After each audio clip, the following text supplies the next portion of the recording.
Boa noite a todos. Vamos começar mais esse dia, nessa nossa terceira aula do nosso curso de Introdução à Vida Espiritual. E vamos tratar hoje, dar continuidade aos nossos temas que nós estamos trabalhando, que trabalhamos já nos 2 dias anteriores, e vamos dar continuidade nesses temas que nós vamos nos aprofundando para que cada vez mais também possamos aprender sobre a nossa própria vida e sobre a nossa relação com Deus. Vamos dar início com uma breve oração, pedindo a intercessão à Nossa Senhora, e também o santo que hoje nós celebramos, a liturgia da igreja celebra hoje, que é São Boaventura. Em nome do Pai, do Filho e do Espírito Santo. Amém. Ave Maria, cheia de graça, o Senhor é convosco. Bendita sois vós entre as mulheres, bendito é o fruto do vosso ventre, Jesus. Santa Maria, Mãe de Deus, rogai por nós, pecadores, agora e na hora de nossa morte. Amém. Glória ao Pai, ao Filho e ao Espírito Santo, como era no princípio, agora e sempre. Amém. São Boaventura, rogai por nós. Em nome do Pai, do Filho e do Espírito Santo. Amém.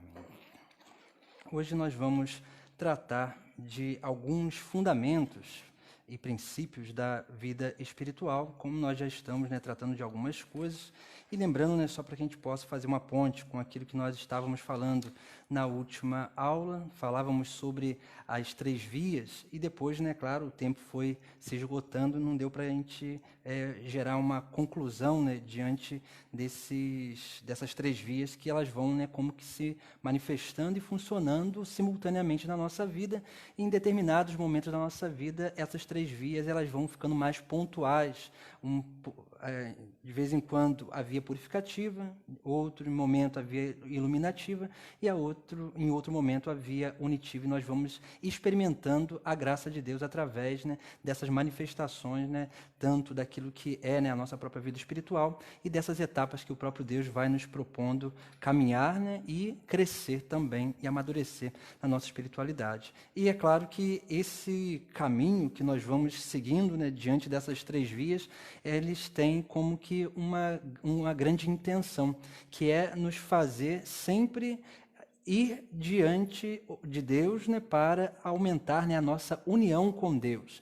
E como que a gente aumenta, o que seria esse aumento dessa união com Deus? Nada mais é do que a união à vontade do Pai. Por isso que Jesus Cristo, em vários momentos no Sagrado Evangelho, ele vai dizer que não veio fazer a vontade dele, mas veio fazer a vontade daquele que o enviou. Se nós olharmos muito bem, e diante da teologia, nós vamos perceber que a vontade de Cristo, com certeza, era a mesma do Pai, porque ele é Deus junto com o Pai e com o Espírito Santo, e em Deus só há perfeição de vontade. E por isso que nós vamos ter essa consciência diante disso. A vontade de Cristo era a mesma do Pai, mas ele continua ainda a dizer e a insistir que não veio fazer a vontade dele, mas a vontade daquele que o enviou. Isso é importante para a nossa vida, porque quando nós vamos entendendo isso, nós vamos percebendo que a vida espiritual nada mais é do que esse morrer para a própria vontade para fazer a vontade do Pai. E aí nós vamos crescendo cada vez mais nesse grande mistério também de unidade com Deus, essa unidade com a vontade divina. Então nós precisamos cada vez mais entender isso. E é claro que essa união com Cristo, hoje o Sagrado Evangelho da Santa Missa nos diz, que Jesus Cristo nos diz que ninguém conhece o Pai senão o Filho, e só conhece o Pai aquele que o Filho dá, revela, dá a conhecer. Isso é importante, porque conhecemos o Pai somente através de Cristo. E é claro, conhecendo através de Cristo o Pai, ele nos revela a sua própria identidade, revela o Pai e, é claro, revela também o Espírito Santo. E, é claro, nesse conhecimento, o próprio Cristo, no outro momento, vai dizer no Evangelho de São João que a vida eterna consiste em conhecer a Deus, e isso nós vamos percebendo. E como que a gente conhece a Deus? Somente aprofundando e crescendo o nosso conhecimento com Cristo, nessa união com Cristo. E é claro que essa união com Cristo se dá através de 4 coisas importantes que a gente falava lá também na última aula, onde nós terminamos, acho que, se não me engano, nós terminamos a aula falando sobre isso, que eu dizia, né, que ia adiantar alguma coisa que seria, né, para a próxima aula, que era aquela realidade dos Atos dos Apóstolos, onde lá, né, a igreja nascente, né, São Lucas vai relatar a vida da igreja nascente e vai dizer, né, que os discípulos, né, a igreja nascente, aquela primeira comunidade, ela ali crescia, né, e ela era unida, ali, né, estavam sempre assíduos aos ensinamentos dos apóstolos, a comunhão fraterna, a fração do pão e a oração em comum. E é claro que esses quatro pilares da igreja nascente, nós precisamos aprender a viver. E Cristo, ele se manifesta dessas quatro formas a cada um de nós, né? Então, só para que a gente possa fazer uma comparação, como que nós nos unimos a Cristo, né? A união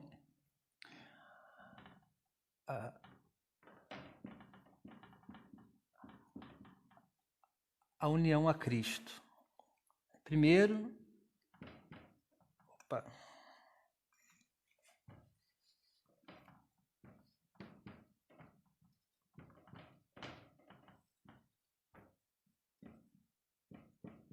ensinamento dos apóstolos. Depois, nós temos, né, lá a questão da comunhão fraterna, né? Então, vamos colocar aqui como palavra-chave, né, a fraternidade.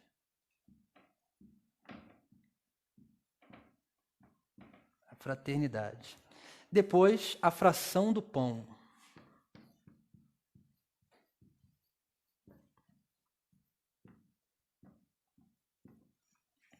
E, por fim, a oração em comum. Então, Cristo, ele se dá a cada um de nós através dessas quatro coisas, desses quatro pilares da igreja nascente. E aí nós vamos como que indo, né, percebendo, né? Se nós olharmos, nós podemos fazer a relação dessas quatro coisas com quatro formas que Cristo vem ao nosso encontro. Primeiro, os ensinamentos dos apóstolos, que é pela Sagrada Escritura, a palavra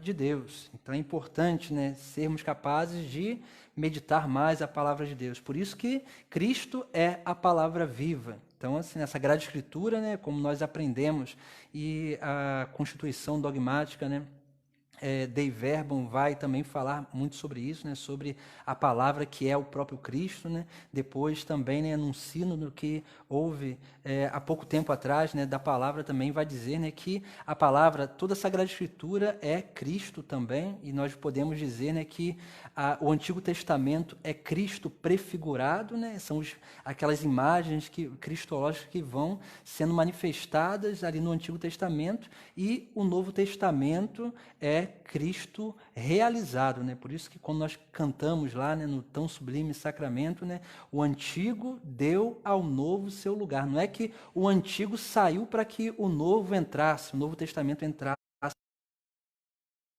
E o antigo, pelas imagens cristológicas lá da antiguidade, deu ao Novo Testamento, que é a vida do próprio Cristo, né, o seu próprio lugar, né? Por isso que nós vamos, né, ter essa unidade sempre, né, diante daquilo que é a própria meditação da Sagrada Escritura. Sempre a Sagrada Escritura ela não se contradiz, ela sempre conflui entre si. E é claro, a gente precisa, né, aprender, né, a ir tirando aquilo que é assim, né, eterno da palavra de Deus, que é o próprio Cristo. Essa é a primeira coisa, né? Então, os ensinamentos dos apóstolos, naturalmente, o Novo Testamento nada mais é do que os ensinamentos dos apóstolos. Depois, né, a fraternidade e como que nós vivemos, né, se manifesta diante, né, desse pilar aqui da fraternidade, né, pela presença do próximo.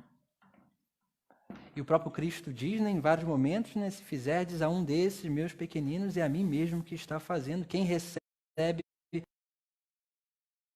recebe também aquele que o enviou, né? Isso quer dizer o quê? Que nós temos essa presença de Cristo e nós precisamos aprender a reconhecer essa presença de Cristo também no nosso irmão. Depois, a fração do pão, que remete-se ao sacramento,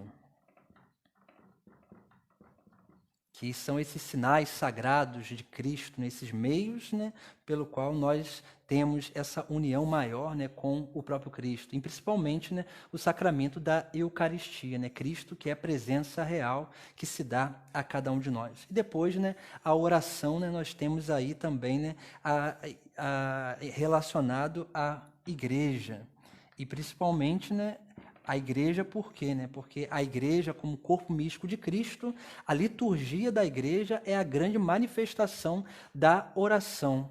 Por quê? Né? A igreja, através da liturgia, é Cristo que reza, né? Que eleva ao Pai aquele sacrifício de louvor, né? A sua oração, né? No Espírito Santo. Assim é a nossa vida. Quando nós vamos na Santa Missa ou participamos de algum ato sacramental, nada mais é o que, né, do que a oração de Cristo realizada por cada um de nós em unidade, né, em igreja, que no Espírito Santo eleva ao Pai esse sacrifício de louvor, né? Por isso que nós vemos, né, como que essa união a Cristo é importante, essa união que se dá, né, por esses 4 pilares que nós precisamos aprender a viver bem na nossa vida. Então, para que a gente possa entender, né, essa união com Cristo se dá assim, e esse conhecimento de Cristo também se dá dessa forma, pela meditação da palavra, pela vida fraterna com o nosso próximo, pela participação nos sacramentos,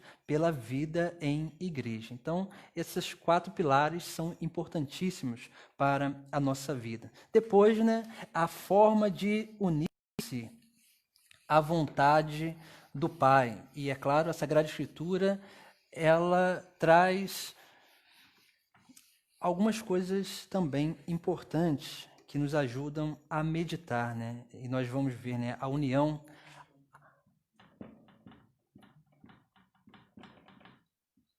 a vontade do Pai, né? Nós rezamos isso na oração do Pai Nosso, né? Como dizemos lá, pedimos lá, né? Seja feita a vossa vontade, assim na terra como no céu. Quando nós pedimos isso, nós estamos pedindo o quê, né? Para que se realize em nós, se realize assim como se realiza no céu, se realize na terra, né? A vontade de Deus. Então, isso é bem importante para a nossa vida, né? E em 2 momentos, né, principalmente 2 momentos, nós vemos Cristo falando sobre isso, né? Primeiro em Mateus 6, versículo 10, que é a própria oração do Pai Nosso, né? Onde Jesus Cristo diz, né, nos ensina a dizer, né, seja feita a vossa vontade, assim na terra como nos céus. E depois em Mateus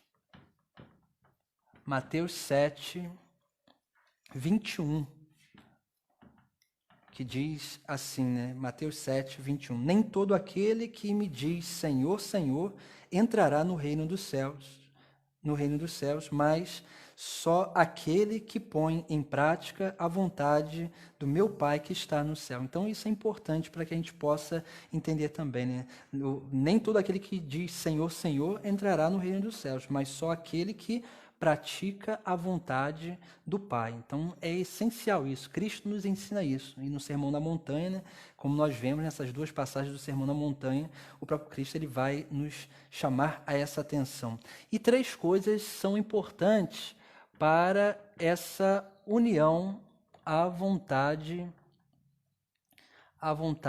de Deus, né? A primeira coisa, né, é aquilo que tem a ver, né, com a ideia, aquela ideia, né,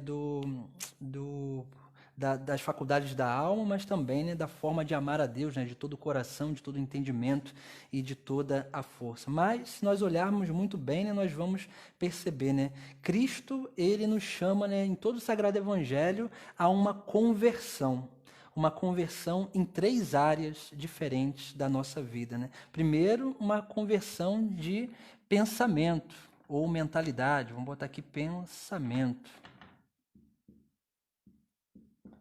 Uma mudança de pensamento, que é importantíssimo para a nossa vida. Se a gente não muda a nossa forma de pensar, a gente não consegue realmente entender aquilo que Deus quer de nós, a gente não consegue entender os mistérios de Cristo, os mistérios de Deus que Ele vai nos revelando. Então, tem que haver uma mudança de pensamento. Para quê? Para que a gente possa adquirir uma reta intenção. É essencial isso, né? Para que a gente possa adquirir uma reta intenção, tem que haver uma conversão de pensamento. Depois, tem que haver também, né, uma conversão de sentimento.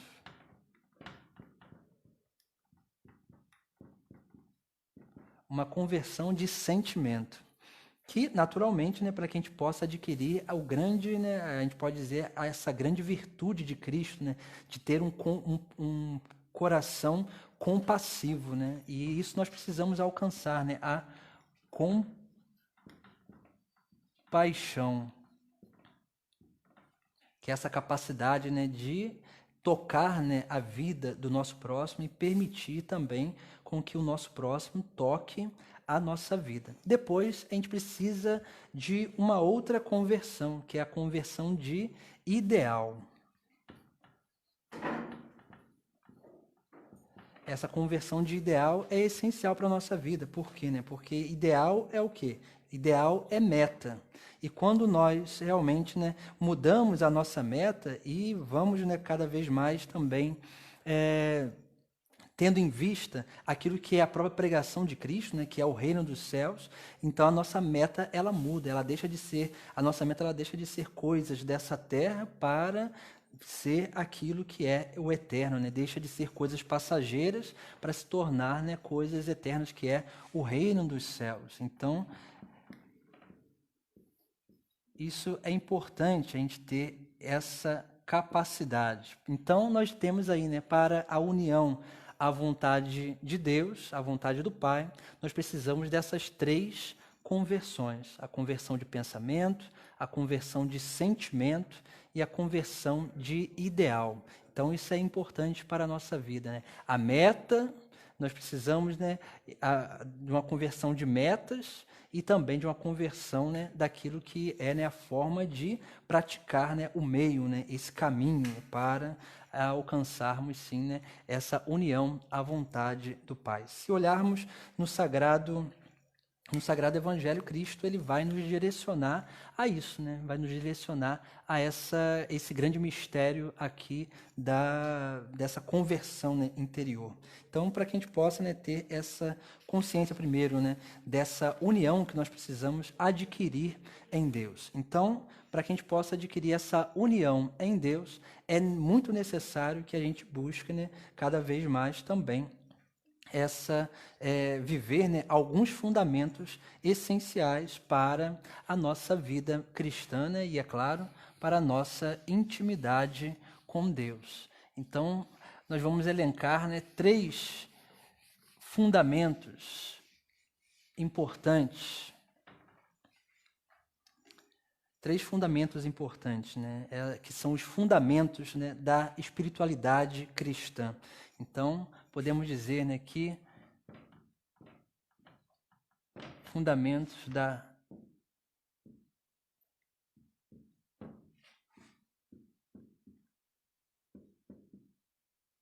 espiritualidade cristã.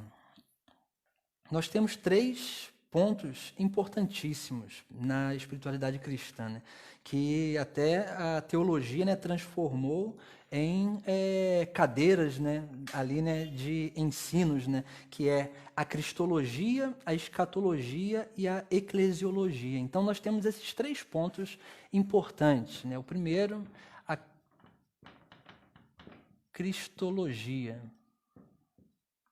Porque a cristologia vem primeiro, né? O próprio Cristo, né, ele vai, né, em vários momentos perguntar também aos seus discípulos, né, quem dizem que os homens que eu sou? E depois vai perguntar a eles, e vós, quem dizeis que eu sou? Né? Essa pergunta de Cristo é o quê? Né? Como dizia anteriormente, nós só conhecemos o Pai quando nós vamos crescendo no conhecimento de Cristo, porque é o próprio Cristo que vai nos dando a revelar o Pai. Então, para isso, né, para que a gente possa realmente, né, ter fazer esse caminho com Cristo, nós precisamos conhecê-lo. E por isso que é importante crescermos nesse dado aqui, né, em descobrir, né, em conhecer quem é realmente Cristo, quem é Cristo na história, mas também quem é Cristo para a minha vida, né? Porque esse conhecimento, né, é o próprio Cristo que ele vai se dando a conhecer, né, que vai nos revelando, ele vai se auto-revelando a cada um de nós. E por isso que é necessário um segmento. É nesse segmento que a gente vai conhecendo e aprofundando cada vez mais o nosso conhecimento de Cristo. A segunda coisa é o escatológico, que é assim, né, a escatologia.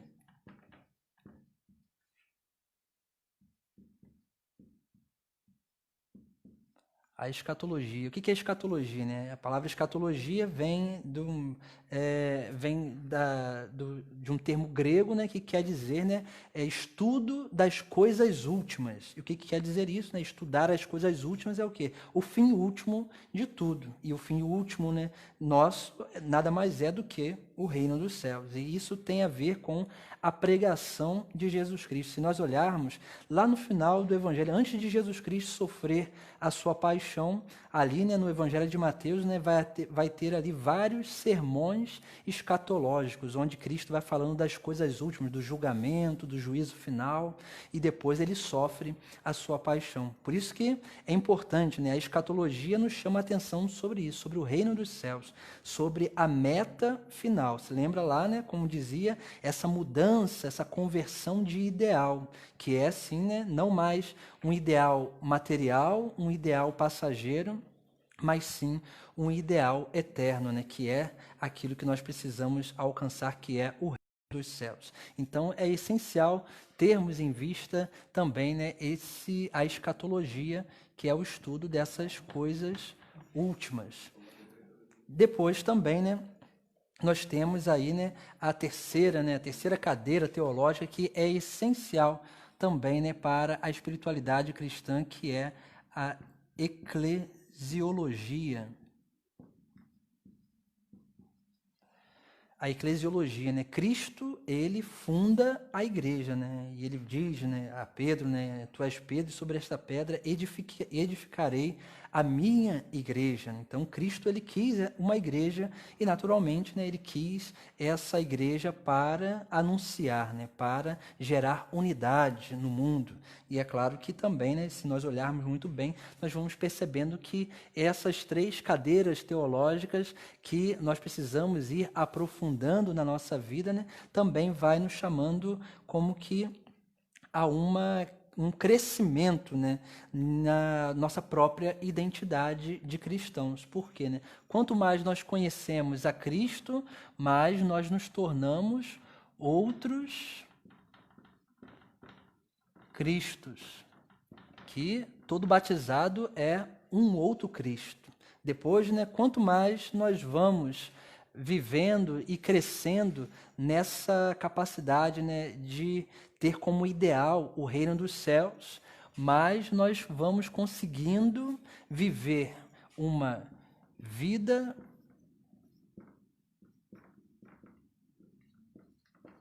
eterna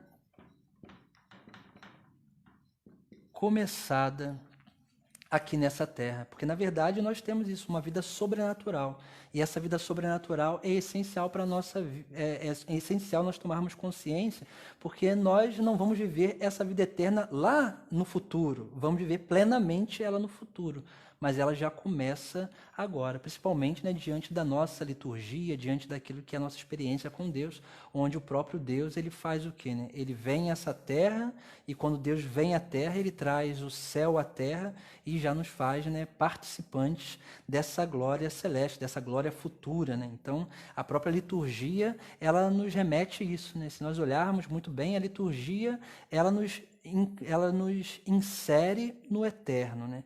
E quando a liturgia ela nos insere no eterno, nós vamos percebendo que, né, que na liturgia nós trazemos aquilo que aconteceu no passado para o presente, nós vivemos o presente, que é a própria celebração, né, daquilo que é o mistério pascal de Cristo, e, é claro, nós antecipamos a glória futura. Então, isso é essencial também para a nossa vida, porque quanto mais nós vivemos assim, mas nós conseguimos também, né, aprofundar naquilo que é a nossa experiência com Deus, tocando, né, aprendendo a tocar o eterno. Depois nós temos, né, a eclesiologia, que também é importante, porque tomar consciência da igreja, né, que é o corpo de Cristo, mas nós vamos tomando consciência que nós somos o quê? Membros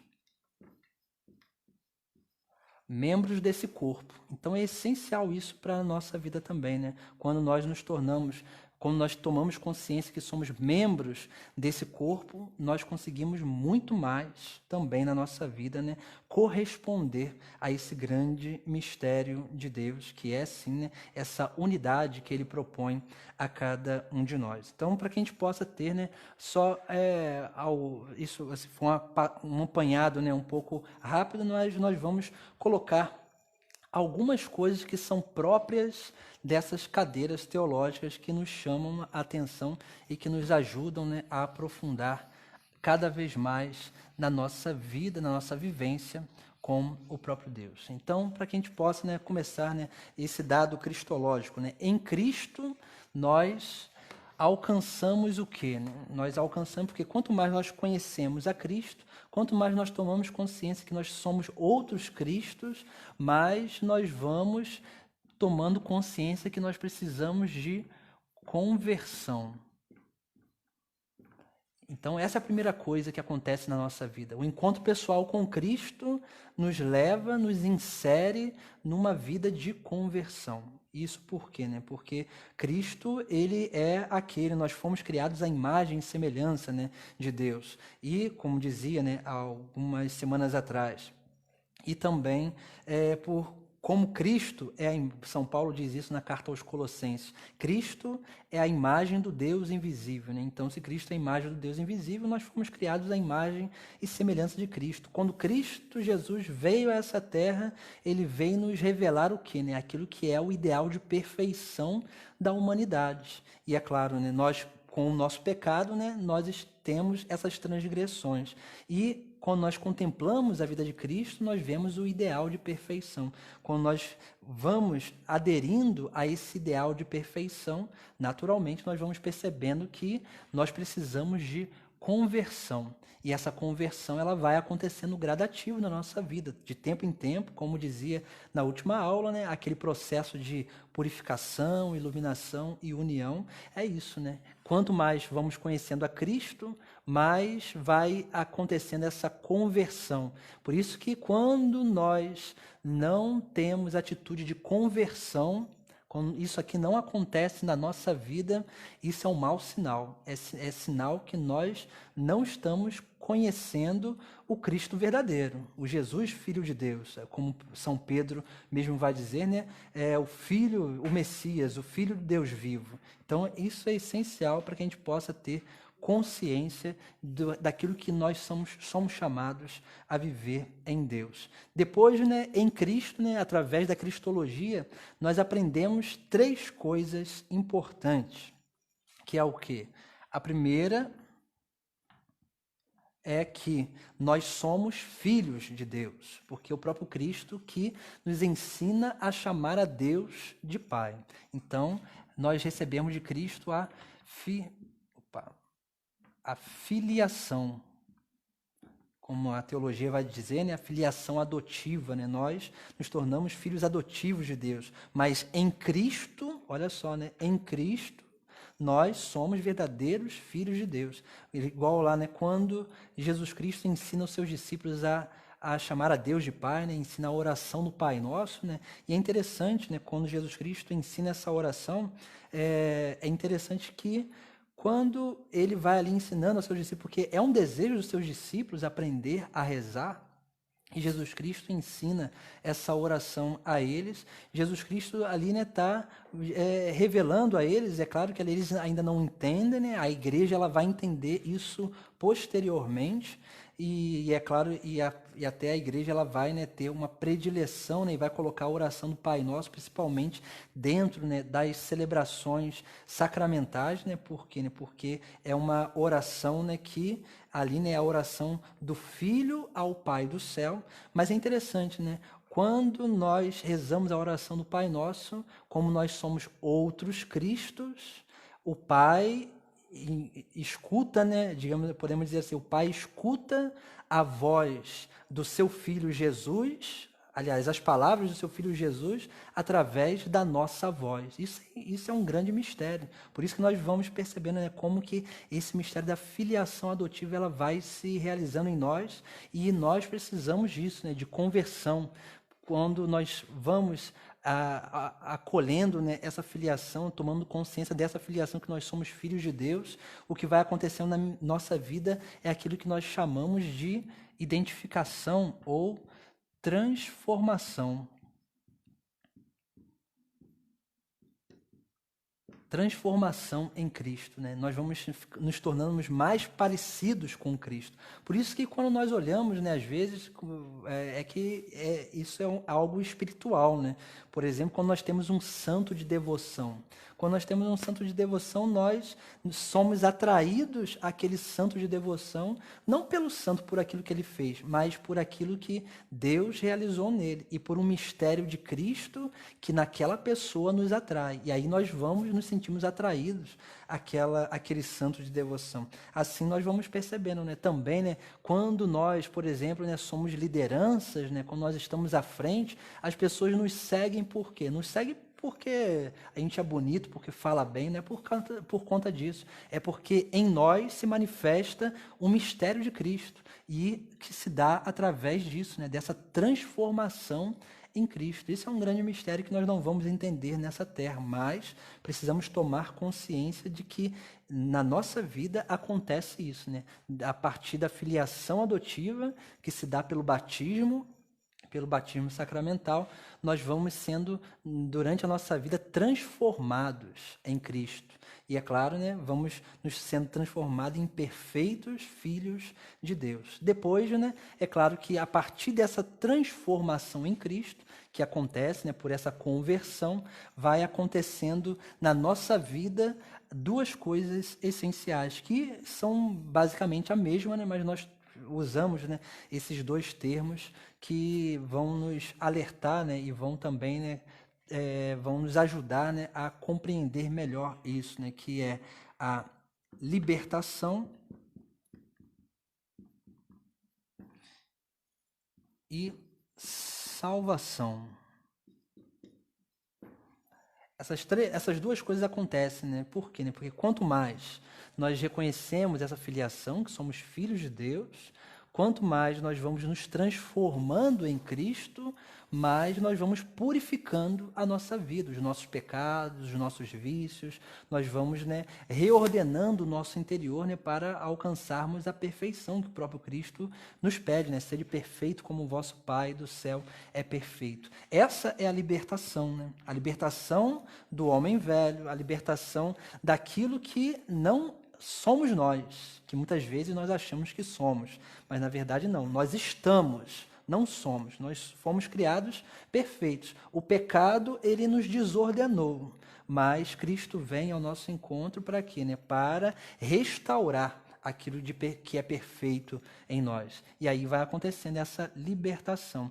Naturalmente, a libertação ela nos leva a essa salvação. Então, são pequenas coisas que vão nos ajudando a compreender essa cadeira, né, podemos dizer assim, teológica, né, que nós vivemos cotidianamente na nossa experiência com Deus. E isso aqui vai restaurando uma relação, né? Uma relação que é a relação com Deus.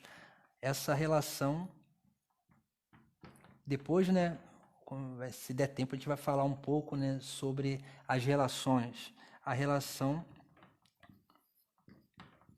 com Deus. Por que restabelece essa relação com Deus? Porque o pecado, ele faz o quê, né? O pecado nada mais é do que um distanciamento de Deus. Quando nós nos distanciamos de Deus, nós rompemos com a relação com Deus. Se a gente olhar lá, né, no primeiro livro da Bíblia, no livro do Gênesis, vamos lá contemplar aquela passagem no capítulo 3, onde a serpente vai dialogando com Eva. O que a serpente fez? A tentação, né? O que a tentação fez? A serpente distraiu a atenção de Eva, tirou o foco dela de Deus e fez com que ela se afastasse de Deus e se voltasse para um diálogo com a serpente. E esse diálogo fez o quê, né? Fez com que ela gerasse dúvidas, gerasse ali, né, algumas coisas que permitiram com que ela escolhesse mal, né? Escolhesse não obedecer a Deus, né, mas querer, né, fazer aquilo que era da sua própria vontade. Houve esse rompimento, né, com a relação com Deus. O pecado, ele faz isso. Ele primeiro rompe a relação com Deus, depois rompe a relação conosco, com nós mesmos, que é essa relação, né, de busca de excelência, de perfeição, né, que nós precisamos buscar, né, da perfeição, da excelência do nosso próprio ser, da nossa própria dignidade, da nossa própria identidade e daquilo que realmente nós somos. E depois o pecado, ele rompe a relação com o nosso próximo, e a gente vai perceber isso mais à frente. Então, assim, para que a gente possa, né, aqui, né, só entender, né, então, essa vivência, né, e esse crescimento no conhecimento de Cristo vai gerar conversão, vai fazer com que a gente seja inserido nessa filiação divina, vai fazer com que a gente vá se transformando no decorrer do caminho nele mesmo, né? É interessante a gente pegar numa passagem lá, já quando começa a paixão de Cristo, né? Na negação de Pedro. É interessante que numa das negações, não sei se eu não me engano, é a segunda ou a terceira, uma mulher vai falar assim, né? Pedro está lá, né, se esquentando junto à fogueira lá, e uma mulher vai chegar perto dele e vai dizer, né, tu és um dos discípulos dele. E Pedro vai falar, vai negar, né, vai dizer que não, que nem conhecia aquele homem, né, que era Jesus Cristo, mas ela vai dizer assim, não, mas a sua forma de falar te condena, né? E olha só, né, a sua forma de falar, por quê? Porque a forma de ser, a forma de falar de Pedro mostrava de quem ele era discípulo. É esse mistério da transformação, né? O discípulo, ele se transforma no seu mestre, né? Como o próprio Cristo disse, né? O discípulo não vai ser maior do que o mestre, né? O servo não é maior do que o seu senhor, né? Basta para o discípulo ser como o mestre, basta para o servo ser como o seu senhor. Então isso é essencial para a nossa vivência, a nossa compreensão desses fundamentos, né, da espiritualidade cristã que nós precisamos aprender a viver. Hoje há muita desordem dentro até da igreja, né, por falta disso, de conhecimento dessas coisas que são essenciais para a nossa vivência. Então, essa é a primeira coisa, o dado cristológico, né? Quem é Cristo para a nossa vida, que nós precisamos aprender a conhecer, né? Através, né, como já dizia nas outras aulas, através da meditação da palavra, através dos sacramentos, através da oração da igreja, da liturgia, que celebra os mistérios de Cristo, através desse contato e com o nosso próximo também. Depois, a segunda coisa, que é a escatologia.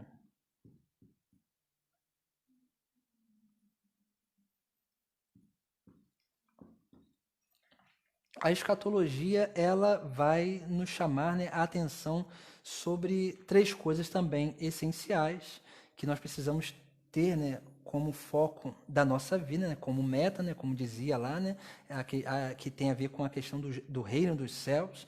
Então, a escatologia, ela nos chama a atenção sobre três coisas também.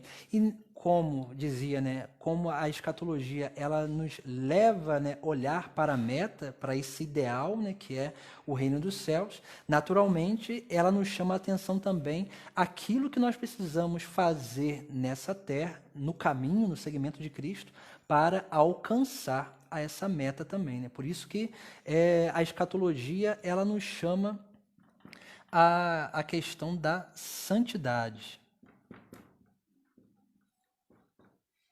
Nos chama a questão da santidade. Por quê, né? Porque a questão da santidade tem a ver com aquilo que eu falava anteriormente, né? Essa vivência da vida eterna começada nessa terra. Então, isso é essencial também para a nossa vida. Então, podemos elencar também 3 realidades importantes, né? Que a escatologia ela vai nos chamar a atenção, né? Para que a gente possa ter bem consciente isso na nossa vida. Primeira coisa, como nós já falamos, o reino dos céus. Essa é a primeira coisa que é importantíssima na nossa vida, né? Ter essa meta, o reino. Jesus Cristo diz, né, também no Sermão da Montanha, buscai primeiro o reino dos céus e tudo mais vos será acrescentado. Então, nós precisamos fazer isso, obedecer.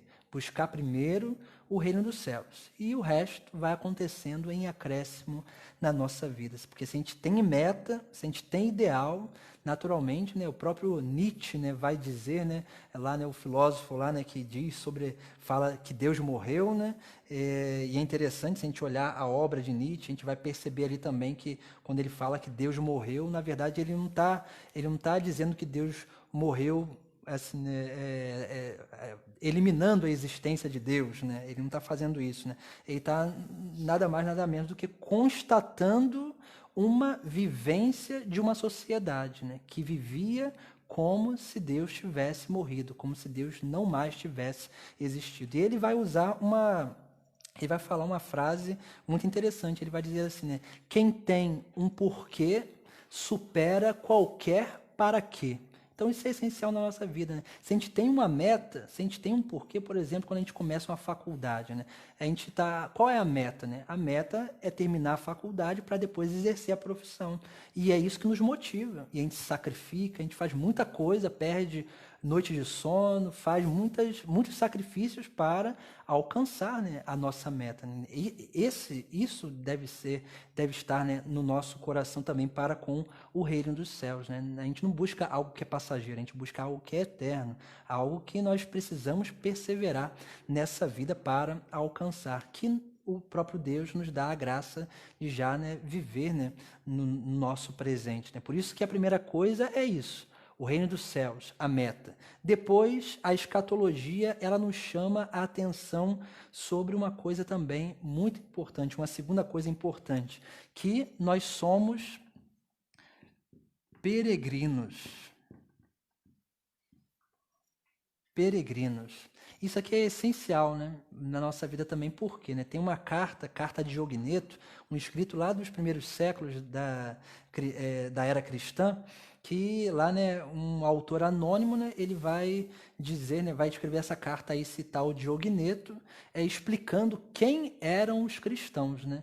E é interessante que nessa carta esse autor anônimo ele vai dizer, né, que vai falar numa das coisas, né, que os cristãos, assim como a alma anima o corpo, os cristãos animam o mundo, né? Vai dizer que os cristãos são a alma do mundo, né? Que faz com que o mundo siga e caminhe para o bom caminho, né? Para um bom lugar e viva, né, em sua plenitude, né? Outra coisa também que ele vai dizer, né?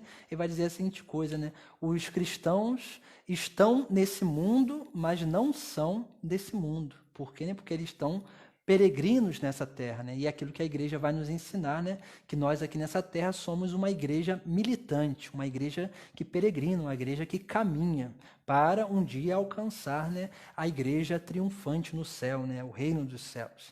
Então, nós somos peregrinos, estamos caminhando. Então, naturalmente, né, que é por isso que Cristo, né, ele vai dizer, né, eu sou o caminho, a verdade e a vida, né? Porque a vivência cristã é uma vivência de caminhar, de seguimento de Cristo. Por isso que nós somos peregrinos. E para peregrinar, a gente precisa aprender a viver uma simplicidade, viver uma pobreza, viver um desapego, viver uma renúncia. Porque se a gente não consegue viver isso, naturalmente a gente começa a se apegar às coisas dessa terra e nós não conseguimos mais nos apegar, né, como foco ideal da nossa vida, o reino dos céus. Depois, né, a terceira coisa que é importante, que nós também já falamos, né, porque a partir dessa ideia do reino dos céus, dessa meta do reino dos céus, e de reconhecer que nós somos peregrinos, nós vamos aprendendo a viver, né, essa vida eterna começada. E aí que está o grande mistério da nossa vida, né? Por isso que, através, principalmente, né, da liturgia da igreja, né? A liturgia da igreja é o serviço divino, é a oração de Cristo, sempre a oração de Cristo ao Pai, né? Se nós olharmos as próprias orações da igreja, da liturgia, sempre são orações dirigidas ao Pai, né? Nós vamos percebendo isso, né? Como que a igreja, através da sua liturgia, vai nos dando a graça de sempre ter essa participação, né, da glória futura, né? Através dos sacramentos e, naturalmente, né, tendo em vista aquilo que já é, né, uma antecipação, uma experiência da alegria, da felicidade eterna, que o próprio Deus, nos dá, né? Porque não há outra felicidade que não seja em Deus. Só Deus pode nos fazer feliz.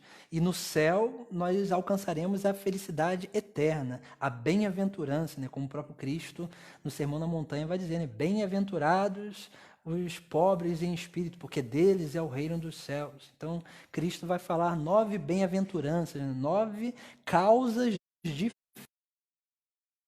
vida.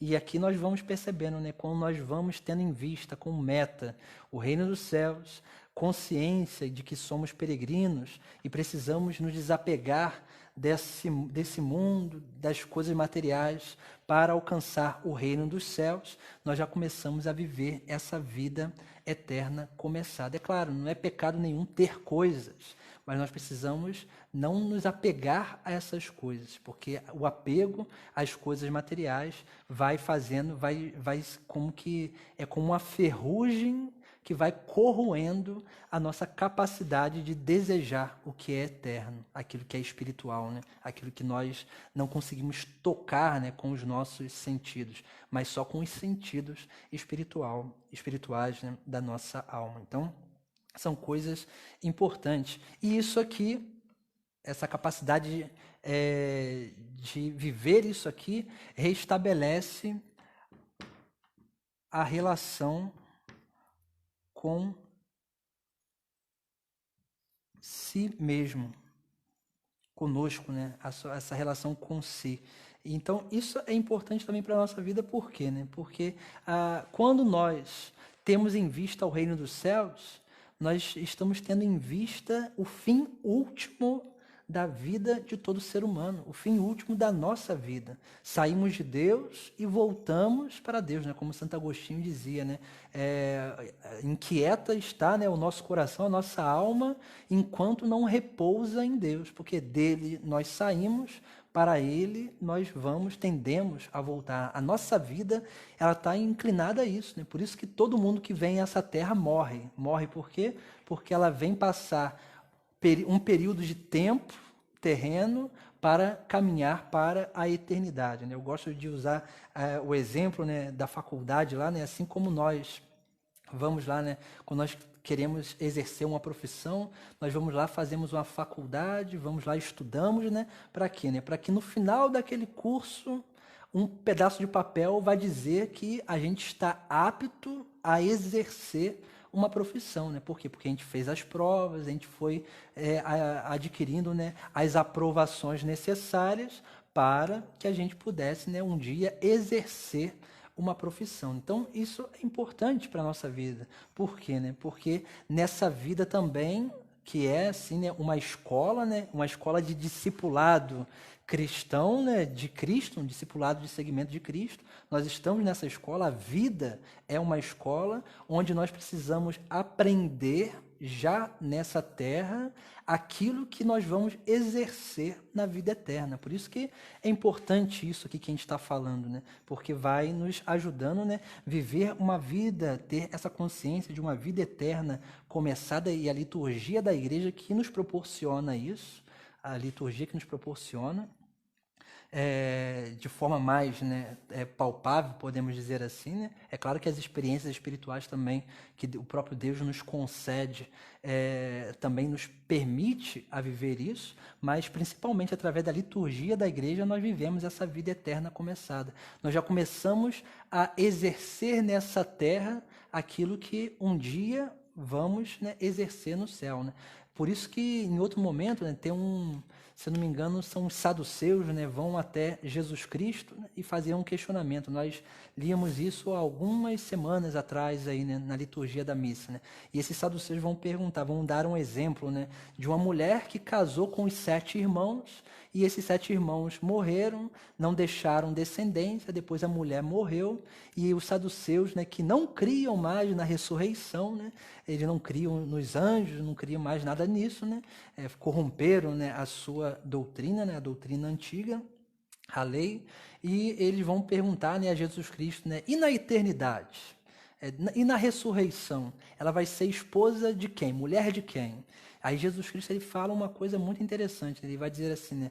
Na ressurreição, os homens não se casam e as mulheres não se dão em casamento, porque eles serão como anjos. Então, isso que Jesus Cristo fala é essencial, né? Por que serão como anjos? Porque no céu nós exerceremos aquilo que os anjos já fazem.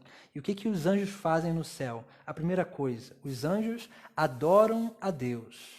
Depois, os anjos louvam a Deus. Depois, terceira coisa, os anjos servem a Deus. E, por último, né, os anjos contemplam a Deus face a face, contemplam os mistérios de Deus. Os santos que já estão no céu, na sua alma, também fazem isso, né? Adoram, louvam, servem e também, né, contemplam o mistério de Deus. Isso nós precisamos aprender já a fazer aqui nessa terra. Aprender a adorar mais a Deus, a louvar mais a Deus, a servir mais a Deus e a contemplar os mistérios de Deus. E é claro que todas essas realidades elas acontecem, né, dentro dessas três cadeiras, podemos dizer assim, da teologia, que vão nos inserindo a esse restabelecimento dessas relações, da relação com Deus, da relação conosco e da relação com o nosso próximo. Então, essa é a escatologia, né? Esse estudo, nesse conhecimento e essa consciência das coisas últimas. Por isso que é essencial, né, tomarmos consciência disso, né? O fim último da nossa vida, que tem que ser, né? O fim último é a eternidade, nós fomos criados para o eterno. Então, nós precisamos alcançar o reino dos céus, porque se a gente não busca o reino dos céus, nós vamos alcançar outra coisa, o inferno, né? Então, a gente precisa desejar o céu, ter essa consciência de peregrinos e, é claro, né, já viver essa vida eterna começada aqui nessa terra. E vamos lá, né, para o próximo, né, a próxima cadeira, né, de teologia, que é a eclesiologia, que é essencial também, né? Porque a gente só consegue viver bem uma eclesiologia quando nós conseguimos viver bem, né, essa cristologia e essa escatologia, né? Essa capacidade de conhecer a Cristo e desejar o reino dos céus. Então, essa terceira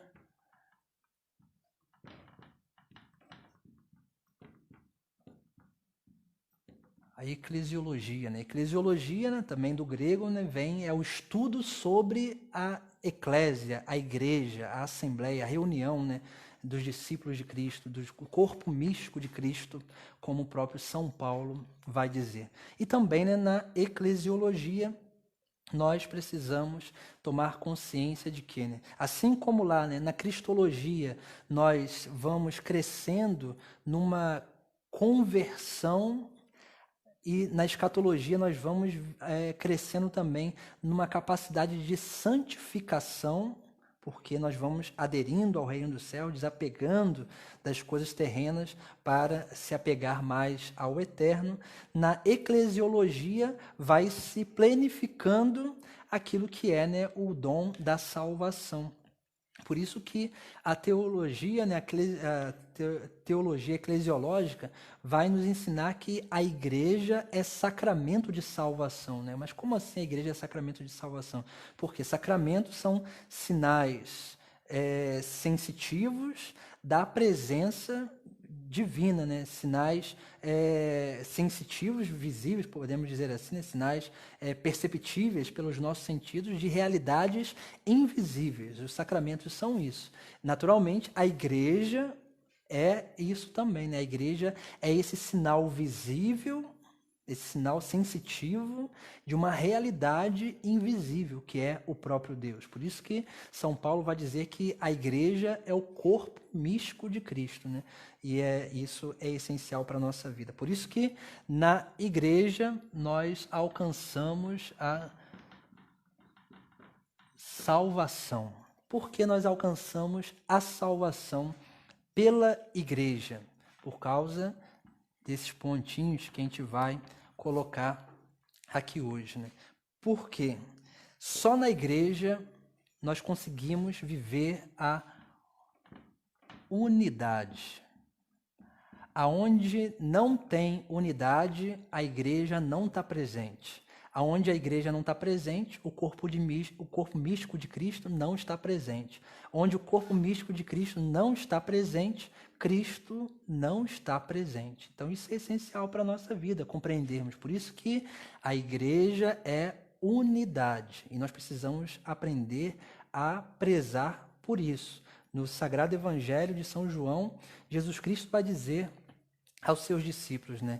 Vos conhecerão que sois os meus discípulos se amardes uns aos outros. Olha só, né? A unidade, a união. Quando Jesus Cristo envia os seus discípulos em missão, poderia enviar os 12 em 12 lugares diferentes. Não, mas ele envia em 6 lugares, porque envia de 2 a 2. Para quê, né? Porque a pregação do amor só há como pregar o amor na unidade. É muito fácil a gente falar de amor na teoria, assim, né? É muito fácil, mas viver o amor que é, sim, né, o nosso grande desafio. Por isso que é necessário viver isso, né? A unidade. Então, assim, essa é a primeira coisa. Depois, né, aquilo, né, que é a consciência. Nós somos membros desse corpo. E se lembra lá quando nós falávamos de carisma, lá, né, lá atrás, né, a gente falava sobre carismas, e o carisma é o quê, né? É um dom de Deus dado para o serviço da comunidade. Então, assim, São Paulo vai falar muito bem isso, né? Nós somos membros do mesmo corpo, mas todo membro ele não exerce a mesma função. O pé não faz a mesma coisa que a mão faz. A mão não faz a mesma coisa que o pé faz. E assim também, né? A perna não chega aonde os braços conseguem chegar, né? Os braços também não conseguem fazer o que as pernas fazem, de sustentar o corpo.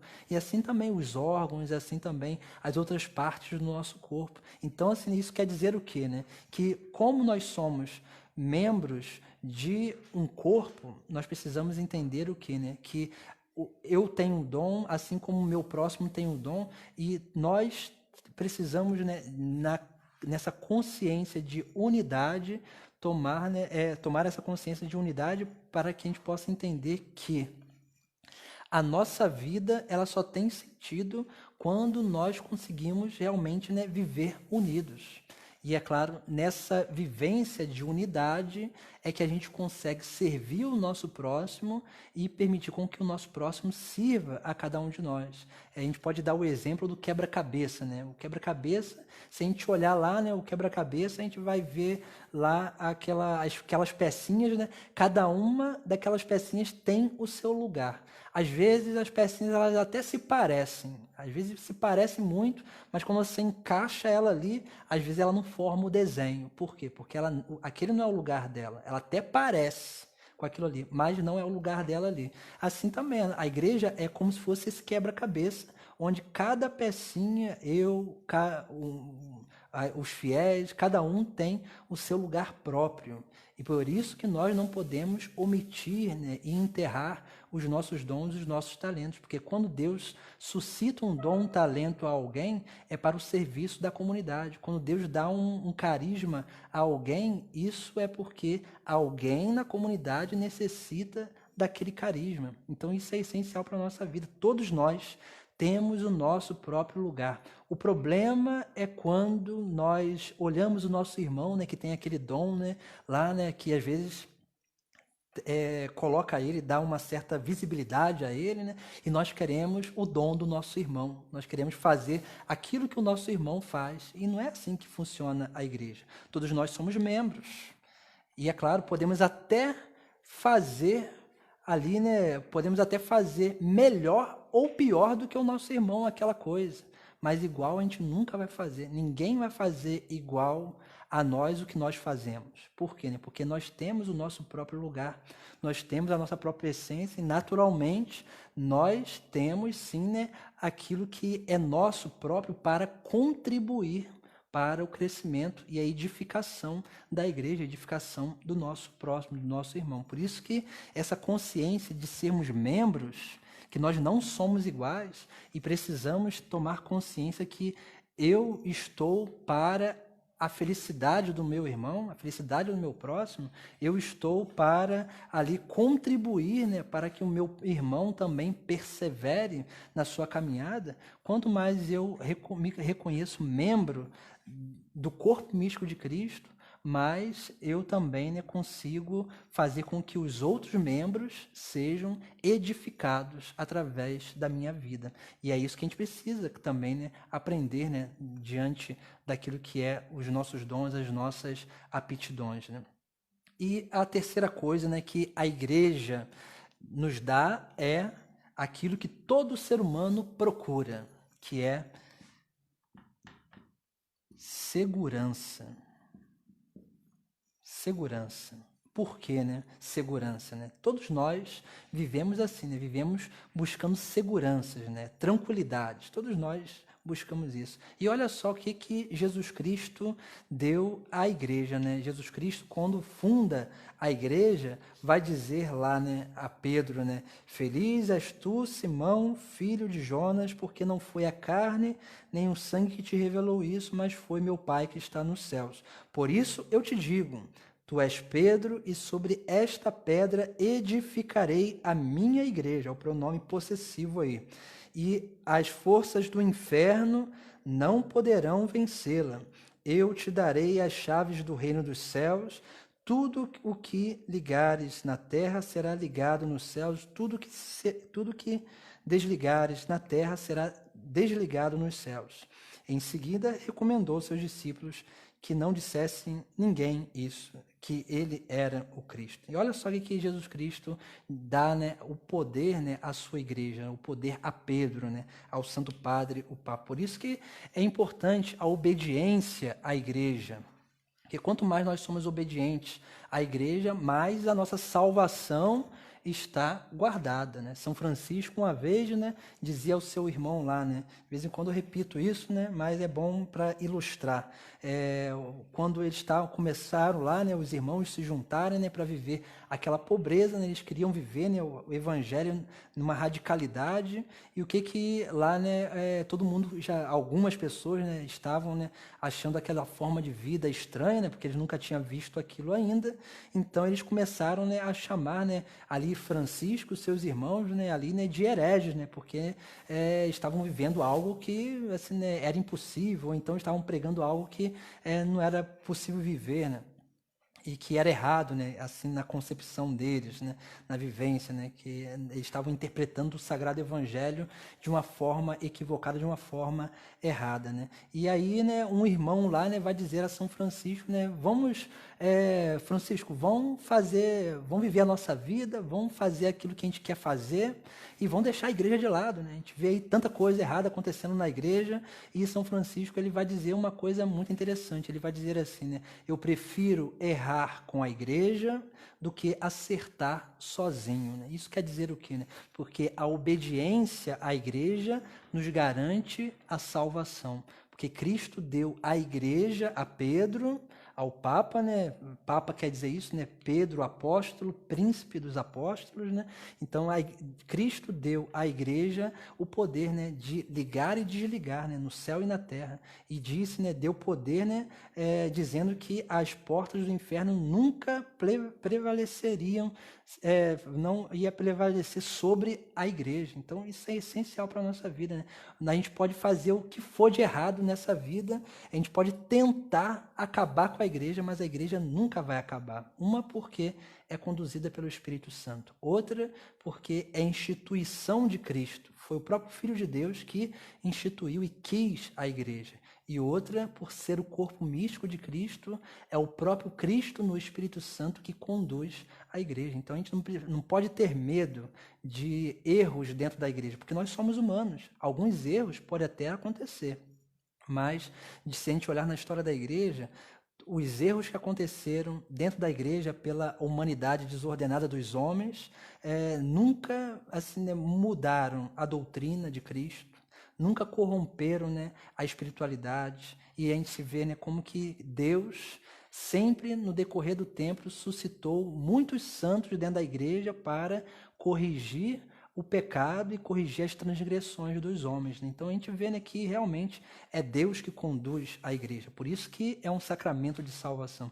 Por isso que quanto mais a gente gera unidade com a igreja, mais nós nos tornamos membros e mais nós estaremos seguros. Seguros o quê, né? Da nossa salvação, né? Da nossa vida eterna. Então, essas três coisas são importantes. E é na igreja que a gente reestabelece a relação com o nosso próximo.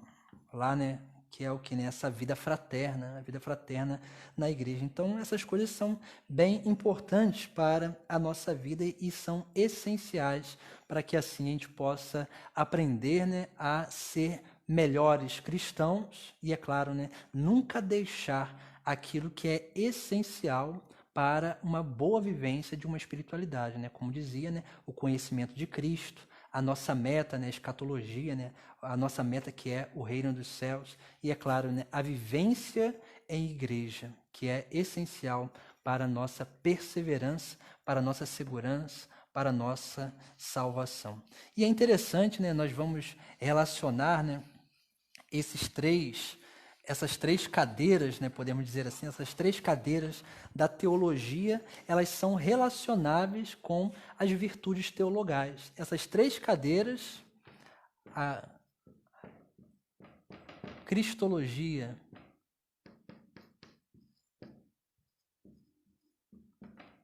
a escatologia e a eclesiologia, elas estão relacionadas com a fé, a esperança e a caridade. Então, para que a gente possa ver, né, aqueles dons, né, o dom teologal que nós recebemos no batismo, que é sim aquilo que nós precisamos aprender a amadurecer na nossa vida interior, né, que é a fé, a esperança e a caridade, tem a ver com essas três, né? Por quê, né? Porque conhecendo a Cristo se fundamenta a nossa fé. Tendo em vista o reino dos céus, nós crescemos na esperança, porque a esperança é o quê, né? O que é a esperança? É interessante a virtude da esperança, porque às vezes a gente fala assim, esperança tem a ver com esperar. E a gente só espera algo que a gente sabe que vai alcançar. E a esperança é isso, né? Se alguém vai para o ponto de ônibus antes do horário do ônibus, não, a gente vai no horário que a gente sabe que ele vai passar. É assim, muitas coisas na nossa vida é assim, né? A gente vai no tal lugar na hora exata, né? Se a missa vai começar às 9 horas, a gente não vai chegar lá às 7 horas da manhã, né? Primeiro porque a igreja vai estar fechada, né? A gente pode até chegar um pouquinho mais cedo, assim, né? Para rezar um pouco mais, para preparar a nossa Santa Missa, mas a gente chega um pouquinho mais cedo para preparar a Santa Missa porque a gente sabe que vai começar naquele horário. Então tem a ver com a virtude da esperança. Mas só que aqui é uma virtude sobrenatural. A gente não está falando de coisas que são palpáveis aqui nessa terra, né? Coisas que são passageiras. A gente está falando de algo que é eterno. E por isso que a gente tem o nosso interior, ele tende para a eternidade, né? Porque se nós fomos criados por Deus, viemos do eterno, naturalmente, né, essa virtude da esperança é o quê? É esse crescimento nessa consciência de que nós vamos um dia, nós não sabemos quando, pode ser daqui a pouco, a gente pode morrer, né? Um dia nós vamos voltar para essa eternidade, para o eterno, né, para junto de Deus, né? E é claro, a virtude da esperança nos dá, né, também, né, essa atitude de preparar esse caminho. Como dizia lá, né, na escatologia, essa condição de peregrinos, né, nós estamos caminhando. E é um caminho que nós fazemos com Cristo. Esse caminho com Cristo é, sim, um caminho de amadurecimento. E é claro que na igreja a gente aprende a viver melhor a caridade, né? A caridade com o nosso próximo. E aqui a caridade a gente pode...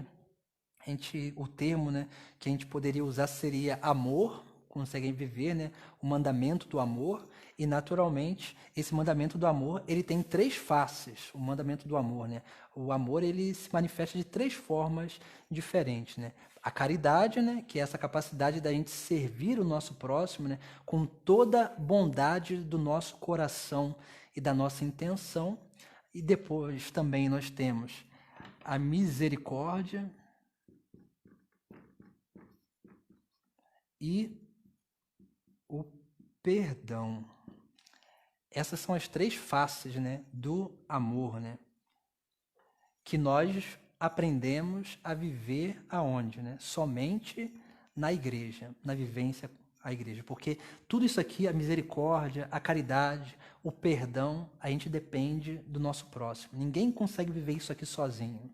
A gente só consegue viver isso aqui e manifestar plenamente isso aqui através da igreja. Então, é essencial, né? Essas 3 realidades, por quê? Porque isso amadurece a nossa espiritualidade, a nossa condição, né, espiritual, que é, sim, né, ter em vista a fé em Cristo, fundamento da nossa vida, a esperança, né, a meta final, né, a esperança no reino dos céus, e, é claro, né, o caminho que se dá através da vivência da misericórdia, da caridade e do perdão. Então, são 3 coisas aqui, né, nessa realidade eclesial que são essenciais para que assim a gente possa viver a nossa vida. Então, assim, né, nós já estamos passando novamente, né, um pouco do horário da nossa aula, então, assim, para que a gente possa ter essa consciência, né, esses fundamentos da espiritualidade cristã, para que assim a gente possa, né, meditando nessa semana aí, a gente possa alcançar, né, também aquilo que é uma melhor, né, um melhor conhecimento de Deus, um melhor, né, colocar a nossa vida na vida, o nosso ideal na vida eterna, para que assim a gente possa viver melhor a unidade da igreja, que é assim, né, uma unidade no amor, na caridade, na misericórdia e no perdão. Então, assim, né, nas próximas aulas a gente vai, né, aprofundar um pouco mais, né, dando continuidade a isso, né, que nós já estamos vendo, aprofundando cada vez mais também na nossa espiritualidade e, é claro, na nossa relação com Deus. Depois, né, mais à frente, acho que para a próxima aula a gente vai ter uma novidade, né? A gente está preparando, né, eu estou preparando pequenos um folhetinho, né, de um retiro espiritual. O que seria isso, né? Um folhetim, né, com 2 meditações básicas para nos ajudar, né? Para que a gente possa, né, pelo menos uma vez no mês, né, tirar pelo menos uma manhã ou então uma tarde, né, que a gente possa sair na igreja ou num lugar na nossa casa que a gente pode ficar ali, né, mais recolhido, né, para que a gente possa fazer, né, pequenas meditações para que assim também a gente possa crescer na nossa intimidade com Deus. Então, a partir da semana que vem, né, nós vamos apresentar, né, esse pequeno retirozinho, né, e se Deus quiser, né, todo mês a gente vai, né, trazendo esse materialzinho para que a gente possa, né, a cada mês meditar algo diferente e crescer na nossa intimidade com Deus, né? Então, hoje também trago para vocês, né, um livrinho, né, isso aqui é um livrinho de bolso, né, mas não é recomendável colocar no bolso, porque senão o bolso não aguenta. Esses aqui são os documentos do Concílio Vaticano II. Então, esses documentos são essenciais, né? Às vezes a gente olha, são documentos, parece que são escritos burocráticos, e na verdade não. Basicamente, é claro, né? Existem documentos que falam de regras, mas existem algumas constituições dogmáticas que são essenciais para o nosso conhecimento, né? Aqui, né, nós falamos aqui sobre a cristologia, sobre a escatologia e sobre a eclesiologia. Aqui nos documentos do concílio, né, há alguns documentos essenciais que a gente pode crescer no conhecimento deles, né, e lendo, porque são documentos que possuem uma gama de espiritualidade muito grande. E é claro, né, quanto mais a gente aprende a conhecer, né, os documentos da igreja, mais também a gente se encanta, né, pela igreja e mais a gente vai, né, crescendo nesse amor, né, a Deus e à igreja. Então aqui nós temos dois documentos bem interessantes que a gente pode procurar na internet. Se a gente for na internet, a gente encontra, né? Então, só vou deixar aqui escritos aqui, né? Para que depois, como também fica gravado, né? Não tem muito problema, mas o primeiro é chamado Lumen Gentium.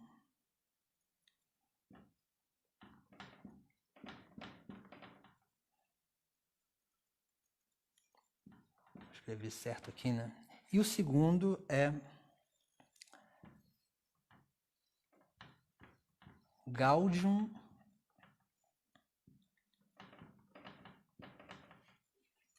et Spes.